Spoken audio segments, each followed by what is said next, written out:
You're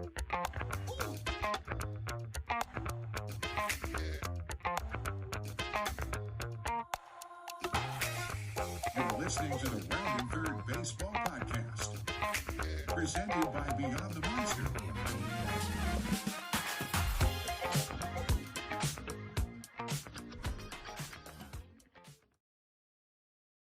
So my first one was going back to, you getting drafted. What was that process like?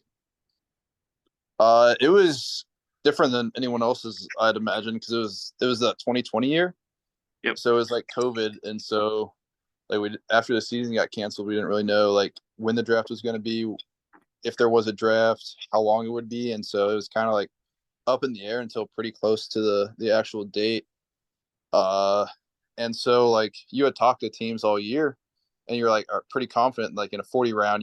I thought it'd be at least like top 10, and then going in, I had a good couple first games, so I was all right, like maybe top 5-ish, and then they cut it to 5. I was like, well, I don't know what the future is, because then I was talking to a couple teams, and I heard like 6th round, or I'd heard like we got you maybe in the 5th, and so it was like kind of nerve wracking with that cutoff being at 5, because I didn't really want to sign like as a free agent if I could go back, finish school and do the same thing the next year. And so it was really nerve wracking, just the whole draft day. And like the process leading up to it was, just I guess just try to have like a good senior year, like kind of climb their rankings a little bit. Like I'd talked to enough guys, like I had a good summer before that, that I'd kind of throw my name in the hat for being a fairly like high pick, especially for like where we'd gone to school. But it was a smaller school in a very small conference, and so I needed to do like a lot more than some other guys to kind of jump like what I get where I knew I should be, and like knew where I could be if I like did what I was capable of. And so I feel like I did that for like the 3 starts I got. But yeah, after the season got canceled, it was kind of up in the air, and like no one really knew what was going on. Yeah. It was definitely weird. Did you have a feeling it was going to be the Royals? Did any other team kind of show significant interest, or the same interest that they did? Yeah, I'd talked to, there were like maybe 5 teams that had shown like solid interest. Like I feel like I talked to most teams, and everyone's got their scout in the area, and like I hoped like I was on their radars and stuff. But there were obviously like top couple that had more interest than others. I don't know if I'm allowed to like, or like supposed to like talk about who, but there were other teams and like all around the same kind of pick range. Like when we got to that day, like my agent Derek he's my advisor at the time, I guess. But he was talking to me, and he was telling me like, hey, like these are a couple teams that could see you like late 4th, early 5th now. And I was like, okay.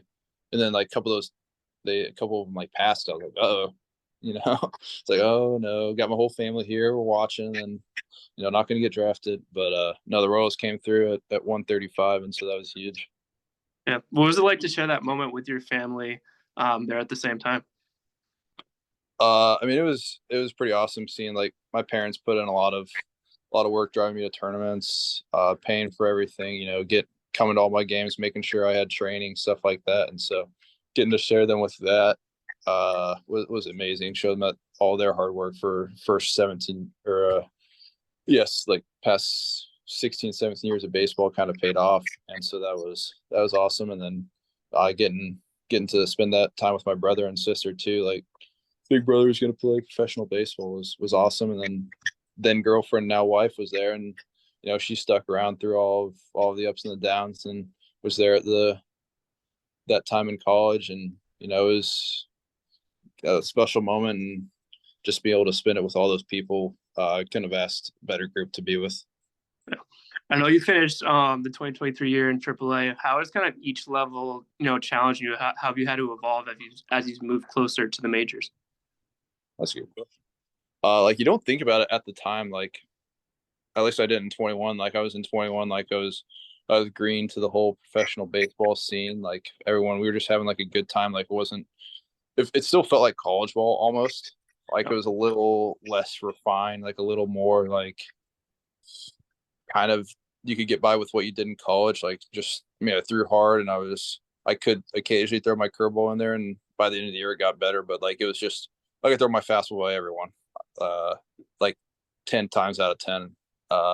Like I still can, but it's like it has to be a little more like refined, like where I throw it or like when I throw it. Like I still got to be able to throw other pitches now, and so that's kind of what I learned in Double A. Like the zone got smaller, the hitters got pickier, and but even then, like at the last year, I'm just not even going to talk about 22. That was, I mean, learned a lot mentally at that level, but like pitching wise, there wasn't a whole lot going well. But this year is like the second I figured out landing my curveball in the zone and getting ahead with an off speed pitch, like the hitters at that level had to respect that I could throw that. And then they're like, well, now we can't just sit on a fastball like they did in 22. And so being able to throw like a secondary pitch, just anywhere in the zone really helped my fastball play up like better than I already did. And then so that's kind of what got me out of there this year. That and the slider being a good put away.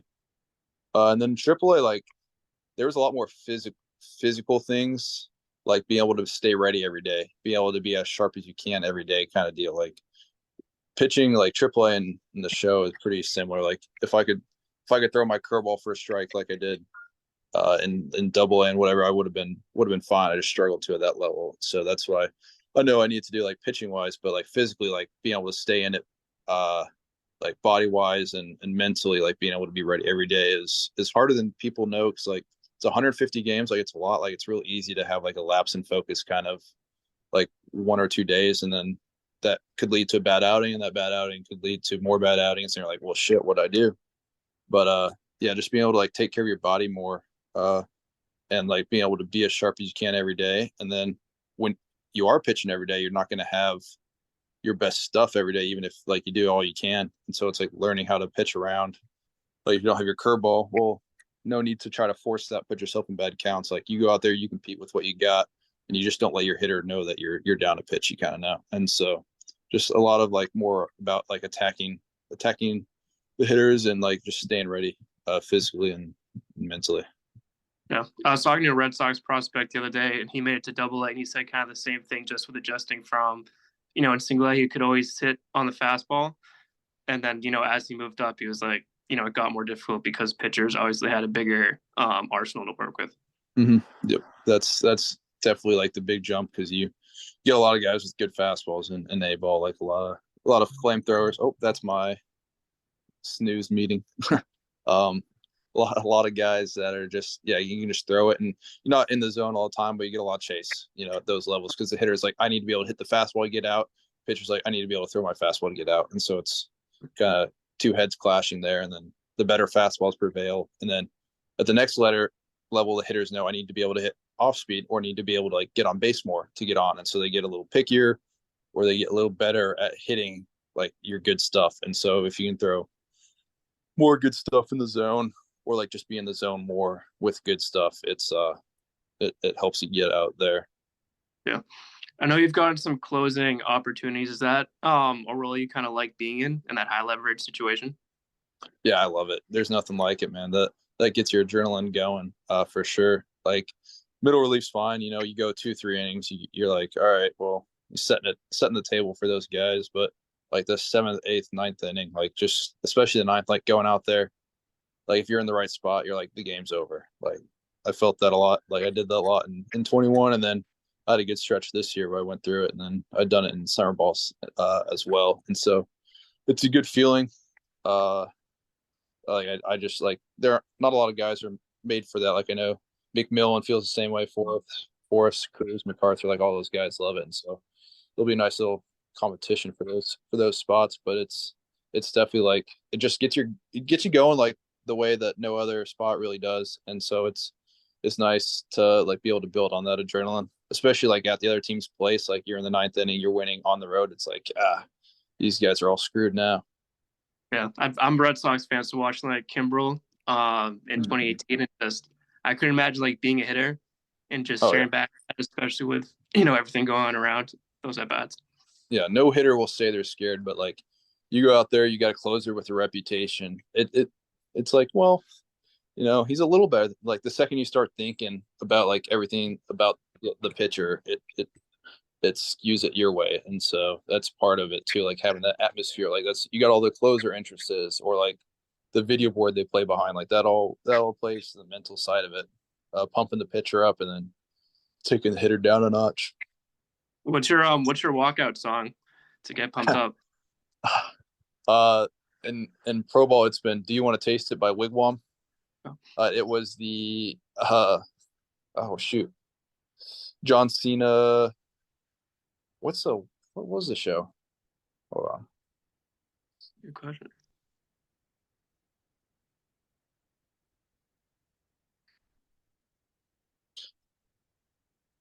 Oh yeah, it's Peacemaker. Sorry, I couldn't think of it.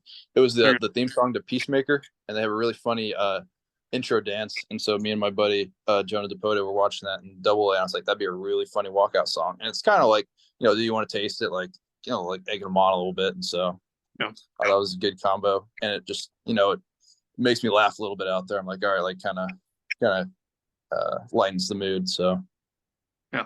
Now, last year you ran the Futures game. What was that? Was that experience like just being in Seattle and kind of facing all that competition? It was awesome. It was an honor to be chosen and selected for it to represent the Royals. Absolutely, and just to be able to be around all the other guys that were selected by their teams as well. Like just to see like the top of the top. And I'd never put myself with that group. Like I've always been a reliever. Like tried starting but didn't go well. But I was a reliever in AAA. I'd never really thought of myself like you see the guys like Holiday, like House, all those kind of guys. And it's like, wow, like those are guys you see on, magazines and all that, like the whole time they're in college, high school, pro ball. And it's like, well, I'm playing with them. They're behind me on defense right now. They're watching me walk these guys, But no, it was cool. It was cool to be around the pitchers too, because I know a lot of them felt the way because pitchers don't get a whole lot of recognition. It's always the hitters, hitting bombs and stuff. And, it's cool to be around like Cantillo and some of those other guys to see what they do before, how they are on the mound and then how they are after kind of deal. And so it was an honor. And then, I got to bring my wife, dad, and a couple of college roommates, one of who lived out there. And so that got to share that with them and, kind of explore Seattle after with them. I was gonna say, what was your favorite part besides playing the game? So we went to Pike Place the day before the big old fish market. Got to see him throw some big fish. That was cool. A lot of good culture in that area. And just like there was a whole lot of people out and about, and it was just really cool to see. Kind of good. Like we wanted to go out there and thought about moving to that area at some point and kind of reinforce that. And then my buddy lived all the way out in I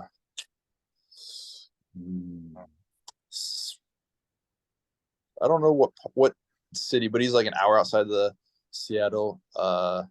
And so he's kind of more out in the mountains. And so we got to explore, got to go see like a cool waterfall out there. And so just being able to like see the nature side of it too. And kind of separate that from baseball was really cool. Yeah. No, last days you've gotten some good news with the being added to the 40. What was it like to kind of get that reassurance, especially after finishing last year in AAA? Now you're one step closer and probably get a good being added to the 40-man this year. Yeah, it was a little nerve-wracking because you never know. Like I thought, and like my agent and I both thought like I would be added, but they have to move other people and there's like other stuff going into it to make those decisions. And so I was just sitting there like, well, what the heck? Like I was just waiting. Like I was nervous the whole day. I just kind of like went through and I kind of sat around like waiting for a phone call or something. Just didn't really do anything else that whole day. And then it did come and it was like kind of just a relief. It was hard. Like I was really excited, but it was more like relief that I won't have to go through the Rule 5 draft and all that, and just kind of like added some kind of solidified our place with the Royals, gave us a little stability, just that we'll at least be in the Kansas City area for a little bit, hopefully. Like with the Royals or Omaha or whatever happens, we'll be at least here because my wife's looking for jobs and stuff in the area, so that'll help that too. And so it's just was a good all around, day. Yeah. I had a friend last year who was kind of on the bubble, and I just remember him texting me throughout the day. And I was like, I don't think I've ever seen you more nervous. Yeah. Kind of 8-hour span. Yep. Yeah, it was. And I mean, no one makes their decisions early, and it was like 2:30, 3 o'clock that I got like a phone call. I was like, oh my God, I know the deadline's at 5. Like I've been sitting here waiting. Like, so it was good. And I think my mom screamed when I told her. So, I think she was really excited. But it was awesome. Good stuff. And how would you say you've grown, or what would you say kind of has been the best advice you've gotten from, the Royals regarding baseball during your time in the system with them? Something I got from Dane Johnson, our pitching coach last year, was just like take it pitch by pitch. Like that's what the greats do, like pitch by pitch. You don't see them let a bad pitch make another bad pitch. Like you make a bad pitch, all right, lock in the next one. It doesn't have anything to do with the last pitch kind of deal. Like just be able to go one by one, day by, like same thing, day by day, like outing by outing. Like it's just one at a time, 1 foot in front of the other kind of deal. I got caught up a lot in 22, like looking at past outings, like, man, like I would think my season's over. Like I had a bad month. Like I can't right the ship. And it's like, well, you have a good month. No one remembers the bad month.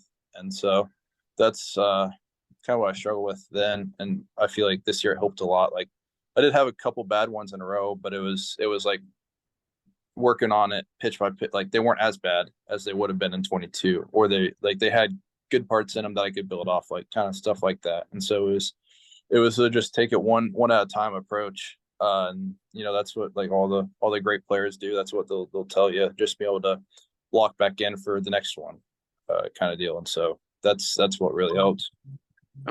Now, if you could pick one baseball memory, what's one that kind of sticks out to you, whether it's the minors or in college?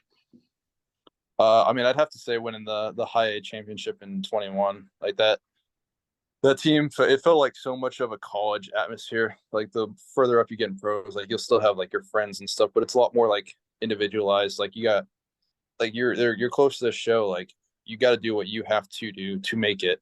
And then it was a little more like the kind of like got your back, like playing for each other kind of deal. In high A, because no one had a season before. Like everyone was kind of pretty much fresh out of college, and so that's just all we knew. And it was the best offense I ever played behind. You had Vinny Porter, Massey, Michael, Lofton, Gentry, Rave, like all those guys on that offense, and they're putting up freaking 10 runs in the first inning, and you're like, well, like it's really easy to pitch with a lead, and so that was just an absolute blast to be a part of. Yeah, I was gonna say that's a good lineup to have behind you. Yeah. Oh my God, that was insane. Yeah. And also, kind of when you're not, it's kind of a non-baseball one, but when you're not on the diamond, what are your favorite things to do, kind of in your downtime and even in the off season? So me and my wife would go for a lot of walks.